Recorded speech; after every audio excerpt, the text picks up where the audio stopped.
Thanks everyone for joining. It is great to see everyone coming in from all parts of the world, interested in the common theme here, innovation. And I think today's webinar is particularly interesting because we're going to take the discussion beyond innovation.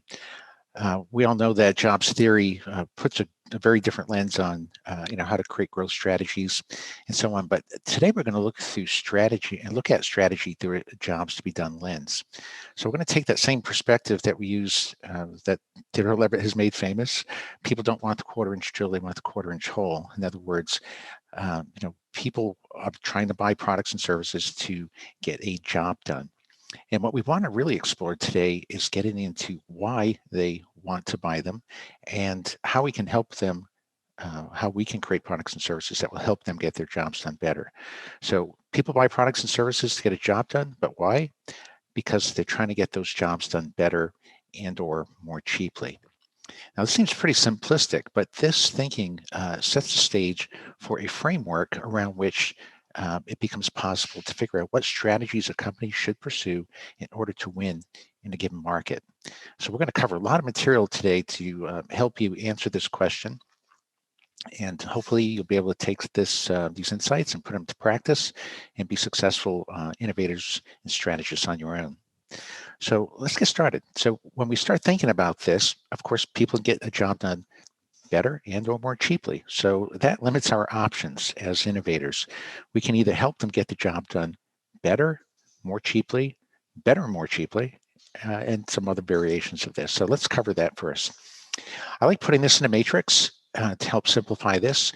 We can, of course, help customers get the job done better and charge them more. That is one option. Another option is to get the job done better and charge them less. A third option is to get the job done worse, but charge less. And a fourth option is to get the job done worse and charge more. Now you'd say that would never happen, but it certainly does. If you've ever tried to purchase Wi-Fi on an airplane, you'll know where that strategy can come into play. But let's take it to the next question then. So what we've learned is that these strategies only work in certain situations. And the reason is they only appeal to certain kinds of customers. So the question here is, when does each strategy win? So let's look at that first one. If we're going to get the job done better and charge more, then there has to be a group of people out there that are underserved and willing to pay more to get the job done better. Okay. If a segment of population does not exist, then you can't create, or you could, but you'd fail at creating a solution that got the job done better and trying to charge more. Over here, if you want to create a solution that gets the job done better and charge less, that wins over everybody. The underserved customer is getting the job done better. The overserved customer is getting the job done cheaper. Even non-consumers, if it's cheap enough, will enter the market for a product that's performing well at a low price. If we're going to get the job done worse and charge less, then we're going to win overserved customers or underserved non-consumers. So the people that aren't in the market yet that would like to be, but they can't afford to be in there. Those are the non-consumers. And the last option, when does this work? Well, when we're winning customers that have limited options, like Wi-Fi in the airplane. So let's take this to the next level. So how can we define, how is each strategy best defined? So we're going to use some terminology here that's been around for years. First, we're going to call the differentiated strategy, getting the job done better and cheaper. Better, but charging more, and you'll win underserved customers that are willing to pay more to get the job done better. The second strategy over here on the right, we're going to call a dominant strategy. And we call it dominant because it always wins. You're winning over underserved customers, overserved customers, non-consumers.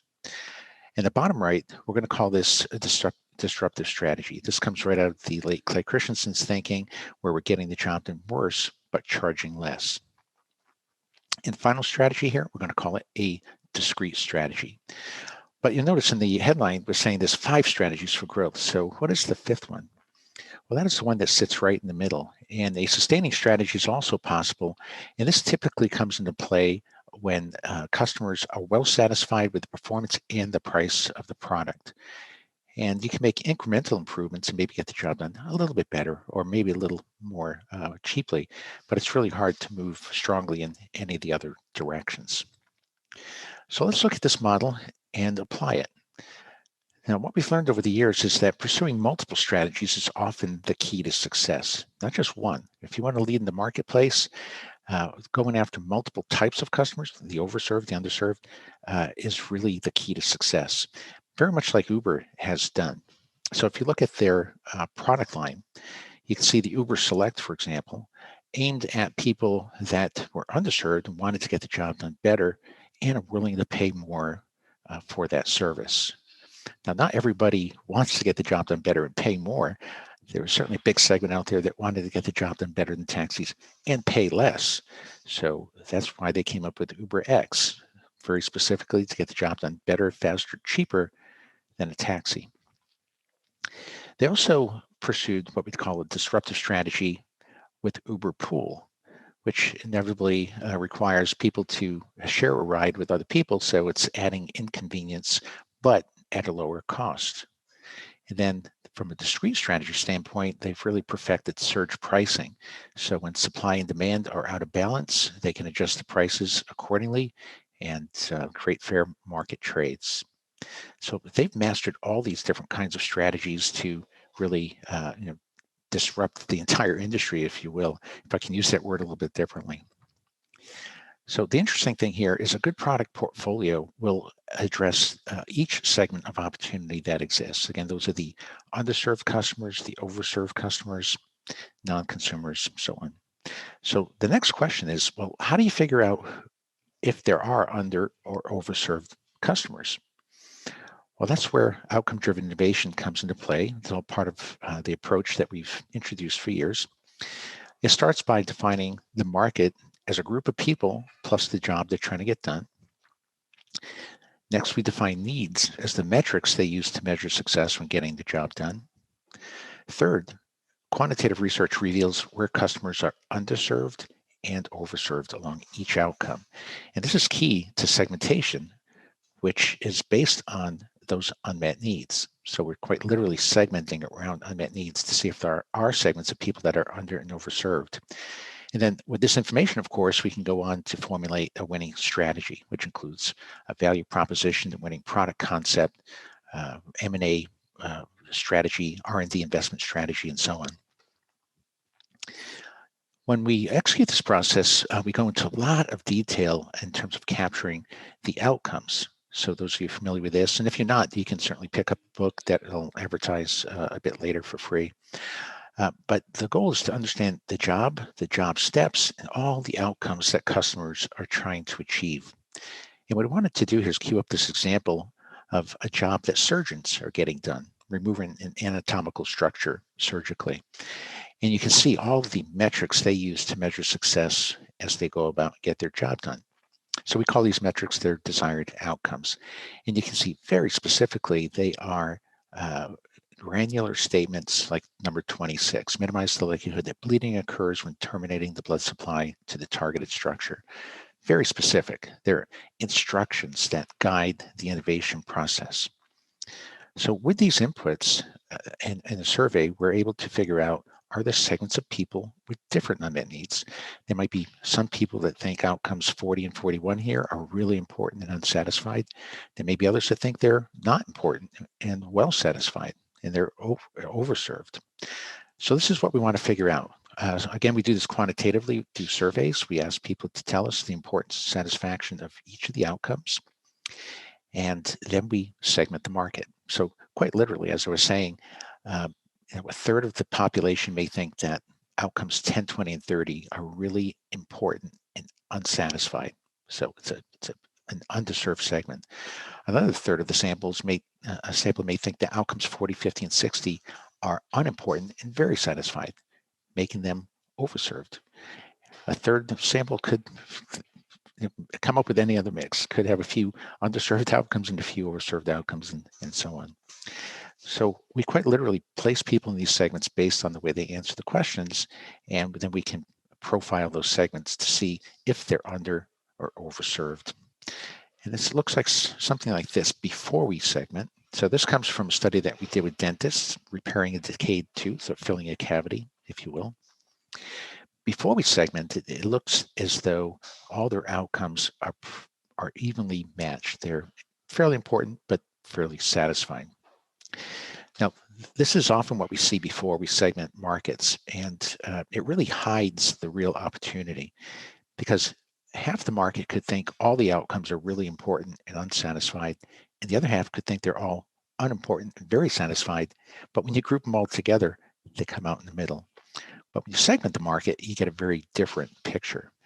Over on the left, you can see that segment in red, which is 19% of the respondents, are saying this need, or this set of needs are less important and satisfied well enough. Versus over on the right, you see a segment of people who are finding these needs very important and unsatisfied. So just to give you some way to read this landscape, you can see that one outcome there. Each dot represents one outcome, and there may be 100 outcomes in a study.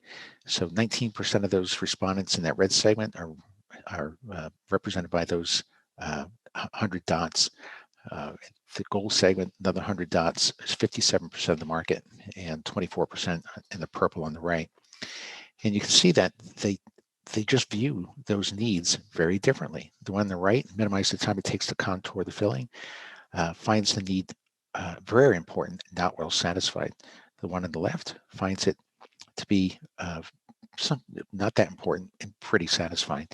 And we discover the reasons for this too once we segment, because we know, for example, that the people on the left, dentists on the left, were focused on patients that had healthy gums and just required a small filling. And in that case, the current products are overserving the market. But on the far right, we had cases where the patients had unhealthy gums and required a large filling, and dentists would have trouble with visualization, keeping the area dry, contouring those bigger fillings, really complicating the process. There's a whole bunch of different possibilities. These all come from real studies, where we see over here on the left, high left, we see a group of people that are finding these needs unimportant, very, very satisfied. And this comes in the market for detecting glaucoma. And you can see down on the far right, there's two segments, one very underserved, another one quite underserved as well. Here we see outdoor workers navigating off-road terrain. This comes from a all-terrain vehicle manufacturer study that we did. And you can see two of the segments there in the middle, and then one on the lower right with the red. That's an underserved segment. This comes from work that we did with Bosch, helping them enter the North American circular saw market. Tradesmen cutting wood in a straight line. You can see that over on the far right, there's a segment of the population that has about a dozen or so unmet needs. So segmenting the market reveals these different segments of opportunity. Some you can see are highly underserved, some you can see highly overserved. So in what situation should each growth strategy be employed? Now that we can discover these segments, let's figure out how to address them. So let's say, for example, that you have a segment here that's significantly underserved, and people are willing to pay more to get the job done better. Now, what we say here is if this is the situation, that you would pursue a differentiated strategy, because there's lots of unmet needs. You could get the job done significantly better. There's upward flexibility on pricing, so you can charge more. So pursuing a differentiated strategy here would make great sense. And the way to pursue it is to systematically work through the unmet needs, because we know exactly which needs are unmet and to what degree. So the next version of your product could go after those very highly important unsatisfied outcomes. Version 2 at the next set of outcomes, version 3 at the third set. And this defines your product roadmap for a period of years potentially, which really puts you way out in front of the competition, because they're always trying to play catch up, because you're always focused on the most important unmet needs. Differentiated strategies really work well in the marketplace. There's a few examples of famous products that you all know about. But I think the interesting aspect here is that using the strategy, you can gain a bit of market share. It's not a market share play, but even with low market share, it can translate into a disproportionate share of profits. So pursuing a differentiated strategy can be extremely profitable for a company. And this is why you want to look for segments of people that are underserved and willing to pay more to get the job done significantly better. Bosch pursued this strategy when they entered the North American circular saw market. We helped them do this with a product that had to get the job done better. This is their premium brand, which meant that there had to be a segment of people that were underserved in order for that strategy to come into play. So the segmentation did reveal an underserved segment, and they pursued the strategy with them by satisfying all of the needs that were revealed as underserved in that market. A question we often ask, and I've alluded to this a couple of times already, but we want to know, are people willing to pay more to get the job done perfectly? Now, this comes into play if we want to figure out if underserved customers will pay more and whether or not we could use a differentiated strategy. So for example here, customers may not be willing to pay more or spend more. So if they're not, this market here cannot be pursued with a differentiated strategy. It would have to be pursued with a dominant strategy. In other words, you'd be forced to ideate a solution that would get the job done better and more cheaply, or at least at the same price point, so that you would win in the marketplace. So understanding that other detail and how it fits into the grand scheme of things, I think is critically important. There's another example of a dominant strategy right here. A market may look like this. It's mostly overserved, but there's several highly underserved outcomes.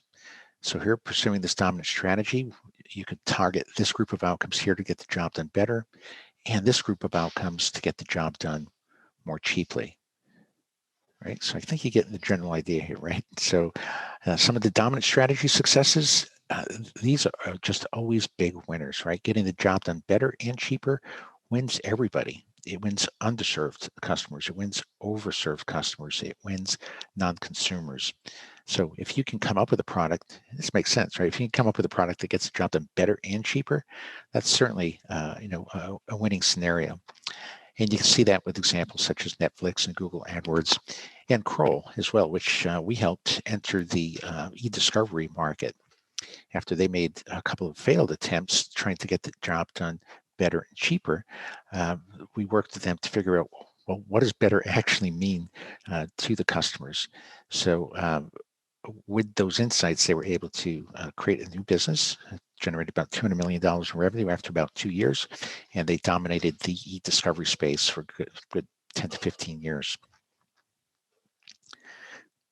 Again, we have opportunities that dictate the strategy. So the question here would be, what strategy would you pursue when a market segment is significantly overserved? This one's probably the most obvious. It'd be a disruptive strategy.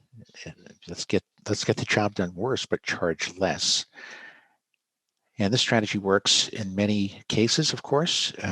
You're targeting overserved customers. You're targeting non-consumers. And you see products like Google Docs, Dollar, Shave Club, Crest White Strips. The only thing about Crest White Strips, though, is it really targeted non-consumers. These were people who weren't buying products to whiten their teeth because previously they were going to dentists to get their teeth whitened for hundreds of dollars, but now they could do it in the privacy of their home for just $10 or $15. Again, opportunities dictate the strategy. If a segment looks like this, the strategy we'd pursue would be more of a sustaining strategy where we have a lot of table stakes. In other words, these are important but very satisfied outcomes that you don't want to mess up. So you continue to maybe get the job a little bit better or a little bit cheaper and make adjustments accordingly.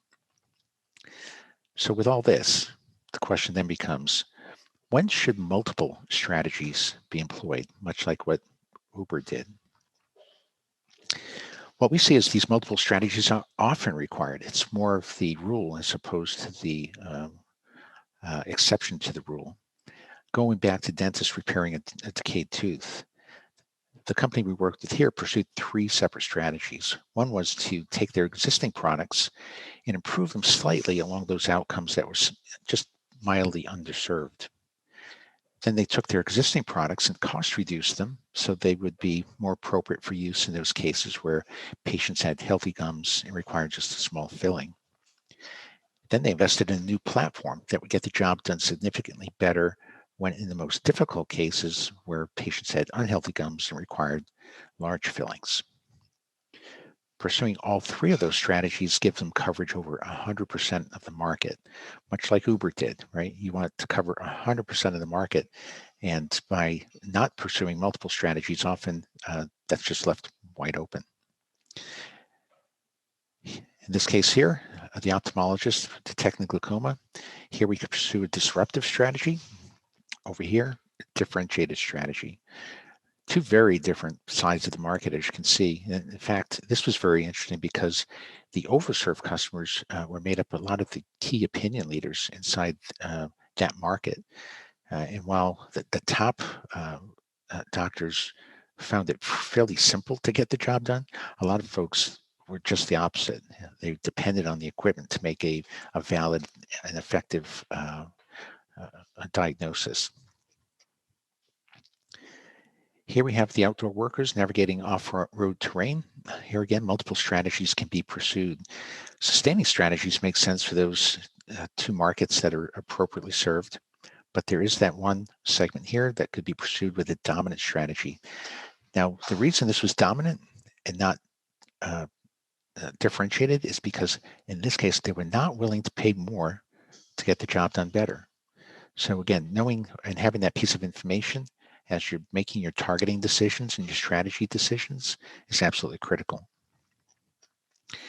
And in the Bosch example, cutting wood in a straight line, they had a couple of great options here. We discovered a segment over the far left that was highly overserved. This could have resulted in a low-end product, but what Bosch wanted to do was to create a high-end product that would be aligned with the Bosch brand. So pursuing this segment here with a differentiated strategy is what made sense for them. So the key here is, once you know what outcome-based segments exist, you can figure out which strategy to use in order to connect best with customers. And that's the goal of all of this, is to figure out what segments of customers exist, how big those segments are, where are they underserved, where are they overserved, and make the right strategy choices as you're putting your product portfolio together. But we wanted to explore just one more avenue here as well today. So how do these concepts enhance the theory of disruptive innovation? Because clearly we talked about disruptive strategies, but how does all this mesh together? Well, if you go back to Clay's work, he talks about disruptive innovation as describing a process by which a product and service takes root initially in simple applications at the bottom of a market and then relentlessly moves up market, eventually displacing established competitors. And you can see the diagram on the right that gets into the description. So we spent some time thinking about this through the job matrix lens, the job street matrix lens, to see if we could better explain what is actually happening here. So when we think about the process of disruption and moving up market, there is this initial product that is pursuing a disruptive strategy. It's a product that's out there, you put out there that's getting the job done worse, but you've charged less. And the concept of disruption is that the product gets better and better over time, eventually targeting customers that are underserved as well. So it's moving from a disruptive strategy over time, making the product better, then pursuing a dominant strategy. So it starts off on the low end of the market, winning over non-consumers and the overserved. It moves up market to eventually win over the underserved as well, making it very powerful. So that's the power of the approach. Now, one of the holes in the theory came up when Clay was asked to define or decide whether or not Uber is a disruptive innovation. And as Clay says, Uber is clearly transforming the taxi business, but is it disrupting the taxi business? He says, according to the theory, the answer is no. Uber is an outlier, and as such, we do not have a universal way to account for such atypical outcomes. So we've been analyzing this to say, well, can the theory be better applied or understood through a jobs to be done lens. So the question we ask is, why is Uber considered an outlier, and how is its success best explained? So let's take a look at this one more time. What we've learned is that, or what we believe is, the language of innovation, disruptive innovation, is a bit unclear, and the term disruptive innovation is vague. So we wanted to add some additional detail here and definition to help bring to light how the process actually works. So first, we're going to describe the disruptive strategy, which we talked about already, right? It's a product that you've decided to put in the market that's getting the job done worse, and you're charging less. So that product is pursuing a disruptive strategy.